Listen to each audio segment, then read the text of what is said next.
Hi, I'm Amy, and trust me, you won't want to miss how this story ends. 3 years ago, life was perfect. I had just landed my dream job as a senior software engineer at Tech Solutions, married my college sweetheart, Derek, and moved into our dream house in the suburbs. My brother James loved teasing me about living the so-called American dream. Look at my baby sister killing it. Next thing you know, it'll be a white picket fence and 2.5 kids. Very funny, James. Maybe focus on your own love life for once. My best friend, Sarah, was just as thrilled. During our usual coffee catch-up, she gushed over my wedding photos for the 100th time.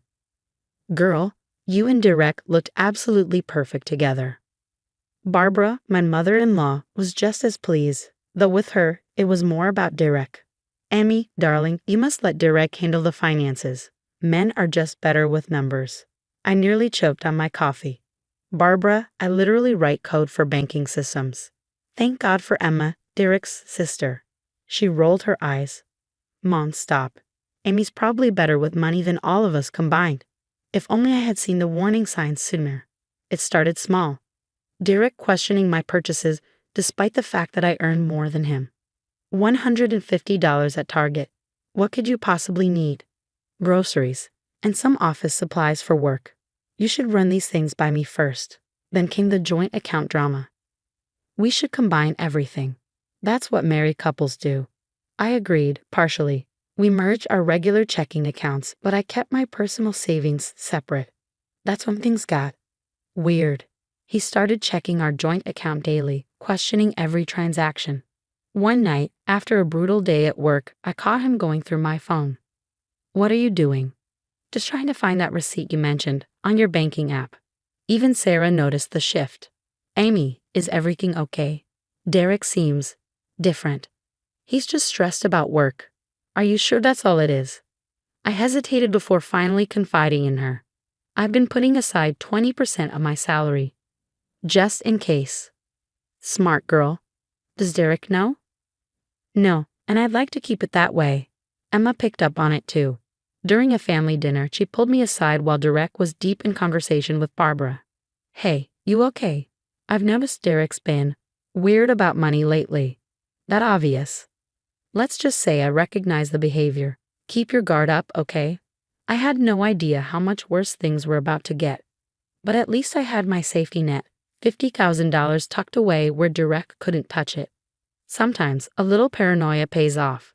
Then came the night that changed everything. A quiet Sunday dinner, lasagna fresh out of the oven. And then Derek dropped the bomb. We need to talk about combining all our accounts. We already discussed this. My savings stay separate. Come on, Amy. Don't you trust me? I'm your husband. This isn't about trust. It's about independence. His fist hit the table, making the silverware clatter. Independence? We're married. There's no such thing as separate money. Lower your voice. What's really going on here? His eyes darkened. I need access to that account. Now. Something in his voice sent a chill down my spine. Why, Derek? What's so urgent? My savings. That's when he confessed. I owe some people money, important people. My stomach dropped. What people? How much? He hesitated. About 70,000. The air left my lungs. Gambling. Just give me your savings. I can win it back. I stared at him. You're insane if you think. I never finished the sentence. The plate flew past my head, shattering against the wall. A sharp sting. Warmth trickled down my cheek. I stood frozen. Blood dripped onto my shirt. Derek's eyes widened. Look what you made me do. If you just cooperate. I bolted. Straight to the bathroom. Locked the door with shaking hands and dialed Sarah. I need help. Can you come get me? Amy? What happened? Are you okay? He threw a plate at me. I'm bleeding. Her voice turned sharp. Take pictures. Document everything. I'm on my way. But before Sarah arrived, someone else did. Barbara. Derek must have called her. She banged on the door. Amy, open this door. Stop being dramatic. Dramatic? He could have killed me. If you weren't so selfish with your money, this wouldn't have happened. Emma's voice cut through. Mom, stop. Amy, it's me and Sarah. Please open up. I cracked the door just enough for Sarah to slip inside.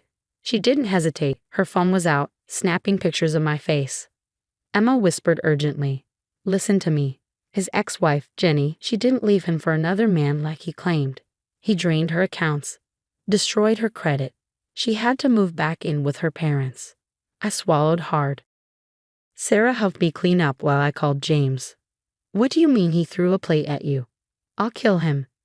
No, James. I need somewhere to stay. Pack a bag. I'm coming to get you. Sarah glanced at me. He's still out there. Emma and I will handle Derek. You slip out through the bathroom window.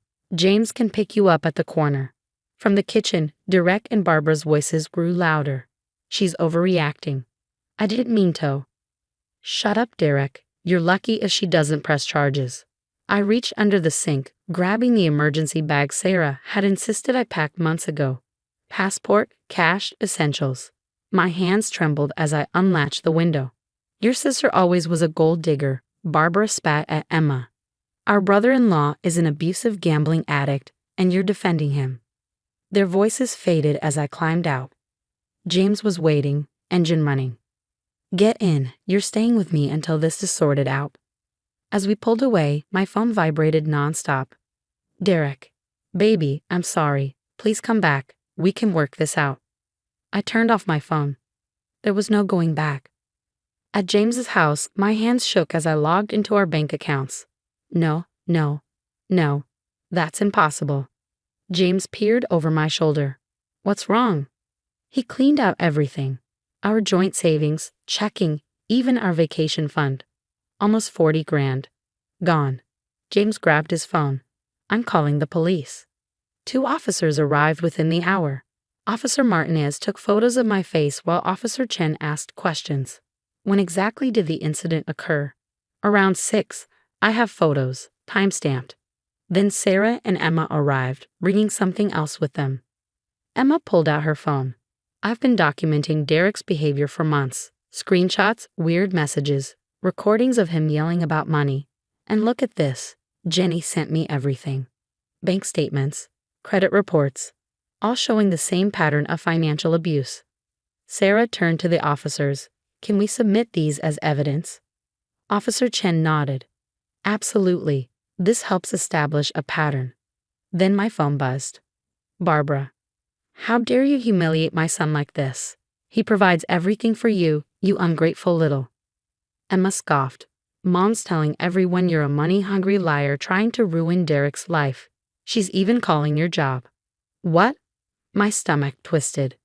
Sarah didn't hesitate. I'm calling Mark from HR. 20 minutes later, Mark confirmed new security measures. Derek won't get near you at work. His photo is already distributed to security. You take all the paid leave you need. Work remotely. We've got your back. Officer Martinez returned with paperwork. Here's your temporary restraining order. He can't come within 500 feet of you or your workplace. What about the money he stole? Document everything for your divorce lawyer. Sarah smirked. Already handled. My cousin Anna is the best divorce attorney in the state. She's meeting us tomorrow. Then another text from Derek. You're really getting the cops involved. After everything I've done for you, you're nothing without me. Emma's phone pinged. Jenny says he did the same thing to her. First the control, then the violence. She's willing to testify. James paced, furious. He's been sending me threats too. Says he'll find you no matter what. Officer Chen nodded. Save everything. Each threat strengthens your case. Sarah wrapped an arm around me. We're not letting him get away with this. Officer Martinez spoke. The hearing for a permanent restraining order is next week. Between the photos, witness statements, and his threats, he doesn't have a leg to stand on. Then Emma's phone pinged again. Great. Mom's telling the whole family you're having a mental breakdown and Derek's the real victim. Sarah rolled her eyes. Let her talk. We have actual evidence. I caught my bruised reflection in the window. 3 years of marriage, ending like this. But as I looked at the people rallying around me, I realized something. I wasn't alone. And Derek? He had no idea what was coming. I was finally settling into my new routine at James's house when, bang, bang, bang. The pounding at the door jolted me awake. 2 a.m. Amy, I know you're in there. Just give me 5 minutes.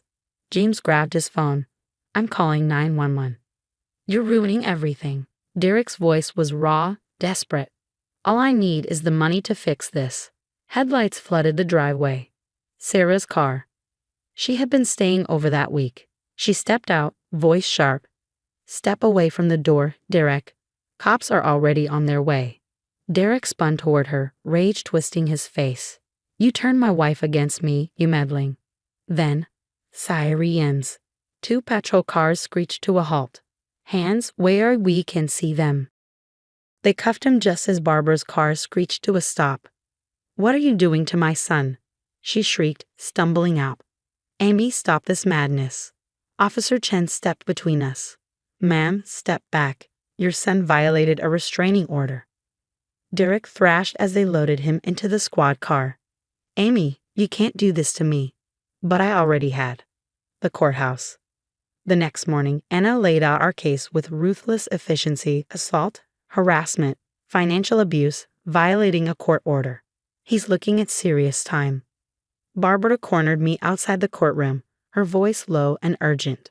He's your husband, Amy. You can't do this to him. I met her gaze. Like he did to Jenny. Her lips thinned. That was different. Emma stepped between us. Save it, Mom. I'm testifying against him today. Inside, Emma's words cut like knives. He bragged about bankrupting Jenny, said any woman who wouldn't share her money didn't deserve to keep it. Derek's face turned purple. You're my sister. How could you? Emma didn't even blink. You threw a plate at her head. How could you? The judge wasn't impressed by Derek's tantrum. Mr. Thompson, control yourself, or I'll have you removed. By afternoon, the verdict was in. Derek got 18 months for assault and violating the restraining order. His company fired him the same day. Turns out, they had a zero-tolerance policy for domestic violence convictions. Outside the courthouse, Barbara made one last attempt. He's getting help. Anger management, gambling addiction therapy. Just talk to him. I smiled coldly. Like Jenny talked to him. No thanks. 3 months later, the divorce was finalized. Anna shredded his pathetic attempts to claim my savings, the separate account, never marital property, and with the documented abuse, I got everything. The house, my full savings, half of what he stole from our joint accounts. Sarah hosted a freedom party at her place. James, Emma, even Jenny came. Sarah lifted her glass to Amy, who saved herself and got justice. Jenny hugged me tight. Thank you for doing what I couldn't. You survived him. That's what matters. Emma glanced at her phone and laughed. Mom's posting Bible quotes about forgiveness again. James smirked. How's Derek enjoying prison? His cellmate doesn't appreciate his temper tantrums as much as Mom did. Laughter filled the room, warm and unshakable. I looked around at the people who stood by me. My brother, who gave me shelter. My best friend, who never doubted me. My sister-in-law, who chose truth over family loyalty. Jenny, whose warning helped save me. I couldn't have done this without you all. Sarah refilled our glasses to freedom, justice, and keeping our own damn money. As we toasted, I felt something I hadn't in years. Peace. Derek thought he'd break me, but all he did was make me stronger. And my savings? Still growing, still mine, and now completely untouchable. Because sometimes the best revenge isn't revenge at all. It's living well. With a restraining order and a great support system. What would you do? If you discovered your spouse was tracking your finances and hiding a gambling addiction, how would you handle it? Was Amy right to keep her savings account secret from the beginning, or should married couples always have complete financial transparency? Let's talk in the comments. I'd love to hear your thoughts. And if this story resonated with you, don't forget to like, subscribe, and hit the notification bell to hear more real stories about overcoming toxic relationships.